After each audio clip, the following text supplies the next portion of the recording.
Hola, bienvenido a este video en donde vamos a hablar de la diferencia de nutrigenética y nutrigenómica. Mm. Hola, bienvenido a esta clase donde vamos a ver la diferencia entre nutrigenética y nutrigenómica. Mi nombre es Adriana Flores y te doy las gracias por estar por aquí.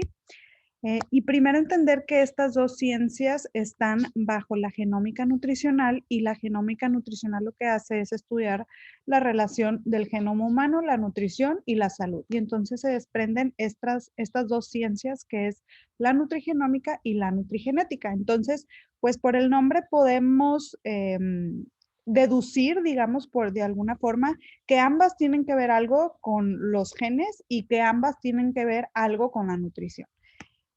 Pero es importante conocer esta diferencia porque aunque las dos tienen que ver con la nutrición y las dos tienen que ver con los genes, realmente estudian cosas muy diferentes. Entonces, empecemos con la nutrigenómica, que es el conocimiento molecular, y aquí subrayo estas palabras claves, de los componentes de la dieta que contribuyen a la expresión de los genes. Entonces, ¿qué nos está diciendo la nutrigenómica? La nutrigenómica nos está diciendo que ciertos componentes de nuestra dieta afectan la expresión génica o en su defecto, si no están presentes esos nutrientes, pues no se va a poder dar esa expresión génica.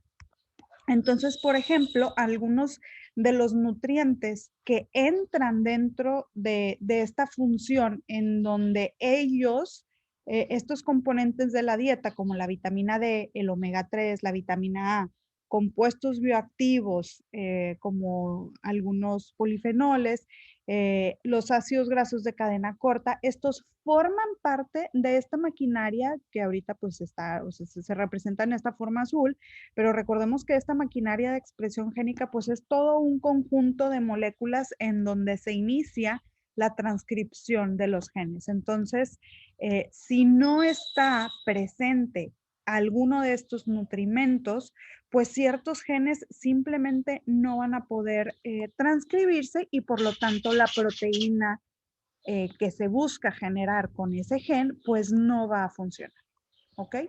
Ahora, por otro lado, la nutrigenética es el estudio de otra cosa muy diferente porque lo que hace la nutrigenética es el análisis de las variaciones genéticas de cada individuo o estos polimorfismos que puede tener un individuo y pues obviamente al tener un polimorfismo su respuesta clínica puede ser diferente. Entonces, para recordar un poco qué es un polimorfismo, pues es simplemente que un sujeto en cierto gen puede tener una base nitrogenada diferente y eso obviamente que va a cambiar la expresión de la proteína. Entonces, aquí estamos viendo cómo sí efectivamente ambos tienen que ver con la nutrición, ambos tienen que ver con los genes, pero al final es diferente el abordaje que se le da en estas dos ciencias. Ahora, para entender un poco mejor la diferencia, pues vale la pena recordar el proceso de la síntesis de proteínas o la expresión genética. Entonces, recordemos que el DNA está en el núcleo celular. El DNA es igual en todas las células del individuo. Y al final, la función del DNA es la síntesis de proteínas. Ahora, ¿cómo se da esta síntesis de proteínas? Se tiene que dar una transcripción para producir una copia del DNA que llamamos RNA mensajero. Esta colita como de RNA mensajero, que es de una sola hebra, va a salir del núcleo para en el citoplasma de la célula, con la ayuda pues de toda la maquinaria de traducción, los ribosomas, el tRNA de transferencia, se va a sintetizar una proteína, ¿ok? Entonces, aquí estamos viendo que el que manda, pues obviamente es el DNA. Y pues obviamente las funciones de las proteínas pues son muchísimas. Tenemos proteínas transportadoras, tenemos proteínas receptoras, tenemos enzimas, proteínas estructurales, proteínas hormonales y pues cada una de ellas va a tener una función específica. Ahora, viendo este diagrama y dónde entra cada una de estas dos ciencias. Entonces, la nutrigenómica, hablamos en donde ciertos componentes de la dieta forman parte de la maquinaria de transcripción del DNA.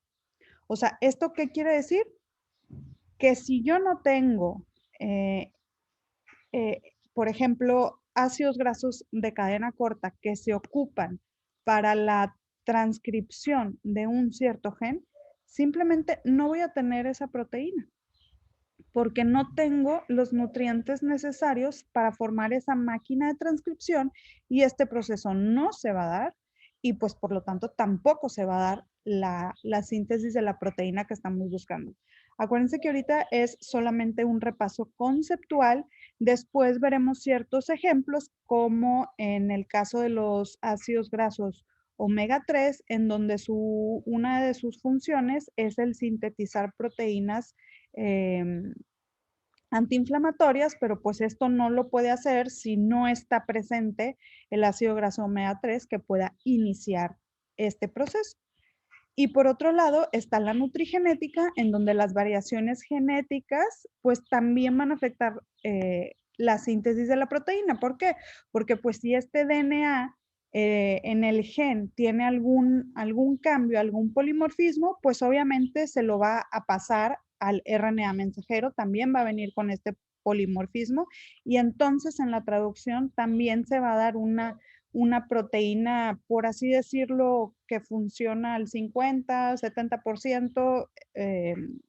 Ya hay ciertas como pues, estudios donde se especifica, dependiendo del polimorfismo, cuál es la consecuencia fisiológica, ¿no? Entonces, eh, aquí es donde ambos procesos, pues al final sí afectan una proteína, pero es por causas completamente diferentes. En la nutrigenómica, recordemos que es que la presencia de ciertos nutrientes forman parte de la maquinaria de transcripción que ocupa para pasar de DNA a RNA. Y en el caso de la nutrigenética es como las variaciones en el DNA, si hay un polimorfismo, pues obviamente que se va a hacer una copia alterada del RNA y por lo tanto una proteína pues también alterada. Y entonces, ahora con esto que vimos, si nuevamente vemos la nutrigenómica, dice conocimiento molecular de los componentes de la dieta que contribuyen a la expresión de los genes, espero que ya te quede un poco más claro de qué papel juega la nutrigenómica en la nutrición. Ahora, ¿cuál es la aplicación clínica? Pues bueno, o sea, aquí tenemos que darnos cuenta de que este proceso está sucediendo sí o sí, o sea, no es tanto como que si tú llevas una práctica clínica que utilice la nutrigenómica, porque al final, más bien el papel de un profesional de la nutrición debería de ser asegurar esos nutrientes para que se dé la expresión génica. Entonces, es esta otra función de la nutrición que no es común que se hable, en donde ciertos nutrientes son indispensables para la expresión génica. Entonces, obviamente, primero necesitaríamos saber cuáles son los nutrientes que participan en procesos de expresión genética. Aquí te han visto algunos, no son los únicos. Y después, pues tendríamos que estar asegurando estas ingestas diarias recomendadas para que el cuerpo pueda tener esos substratos para iniciar los factores de transcripción. Entonces, aquí es donde se vuelve muy relevante que los profesionales de la nutrición pues sepan estas funciones, estas otras funciones, ¿no? De los nutrientes, como la vitamina D, el omega 3, la vitamina A, algunos compuestos bioactivos y la fibra. La fibra, ¿por qué? La fibra porque las bacterias intestinales lo que van a hacer con la fibra es transformarlo en ácidos grasos de cadena corta y esos ácidos grasos de cadena corta tienen funciones en la expresión de los genes. No hay fibra, no hay ácidos grasos de cadena corta, por lo tanto esos genes que ocupan ese botón de encendido que son los ácidos grasos de cadena corta, pues no se van a sintetizar. Entonces creo que este es un rol en que, o más bien, esta es una ciencia en la que todos los profesionales de la salud, de la nutrición, tendríamos que estar contemplando por la implicación que tiene, ¿no? O sea, porque si ya una persona está viniendo con nosotros para una consulta nutricional y pues esa consulta nutricional no conlleva los requerimientos adecuados de alguno de estos nutrientes que está implicado en la expresión génica, pues sí la persona puede tener una deficiencia, que después podremos abordar cuál es el papel de cada uno en la expresión genética. Y por otro lado, la nutrigenética sí es el análisis de esa variación de cada individuo. Entonces aquí sí, a lo mejor has escuchado algunas compañías que hacen estudios de genéticos y esta sí es la nutrigenética. Es decir, sí hay profesionales de la nutrición que tienen una práctica basada en la nutrigenética porque hacen estos estudios, estos perfiles de los polimorfismos, y se puede identificar ciertos polimorfismos. Entonces, aquí te pongo uno, el metiltetrahidrofolato reductasa, que pues está implicado en el metabolismo del folato y no vamos a hablar de todo ese ciclo, pero sí que estemos conscientes que existen cientos de polimorfismos que afectan a diferentes nutrientes. Entonces, por ejemplo, en este caso, la reducción es del 50% de la actividad cuando una persona tiene este polimorfismo. Y ahora no vamos a saber si la persona tiene el polimorfismo, pues si no se hace un estudio, ¿no? Entonces, esta es la implicación clínica de la nutrigenética. Este es solo un ejemplo. Hay muchos y hay diferentes, pues, compañías que hacen este tipo de estudio. Entonces, espero te haya quedado claro la diferencia de la nutrigenómica y la nutrigenética. Realmente, a mí me gusta mucho enfatizar en esta parte de la nutrigenómica porque al final es una función de los nutrimentos que tenemos que tomar en cuenta. O sea, tenemos que estar presente de la trascendencia de estos tipos de nutrientes y que el efecto positivo de estos nutrientes muchas veces el trasfondo es por la modulación de la expresión genética. Y bueno, pues espero que